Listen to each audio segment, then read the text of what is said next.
RSSനെതിരെ തുടക്കം മുതലേ ശക്തമായ നിലപാട് സ്വീകരിച്ചുകൊണ്ടിരിക്കുന്ന പാർട്ടിയാണ് CPI എന്ന് സംസ്ഥാന കൗൺസിൽ അംഗം KG ശിവാനന്ദൻ പറഞ്ഞു.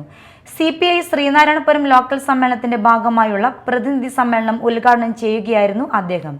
ജില്ലാ കൗൺസിൽ അംഗം ET ടൈസൺ, മണ്ഡലം secretary TP Raghunath, assistant secretary advocate AD Sudarshanan, മണ്ഡലം സെക്രട്ടേറിയറ്റ് അംഗം VA Kochumoideen, local secretary CN Satheesh Kumar, മണ്ഡലം കമ്മിറ്റി അംഗം CK ശ്രീരാജ്, ലോക്കൽ കമ്മിറ്റി അംഗം MR സുധീർ തുടങ്ങിയവർ സംസാരിച്ചു. മുതിർന്ന അംഗം PR ഗോപിനാഥൻ പതാക ഉയർത്തി. PR രാജേന്ദ്രൻ, സജിത പ്രദീപ്, MK ചന്ദ്രൻ, PB ബിനോയ് എന്നിവർ സംസാരിച്ചു.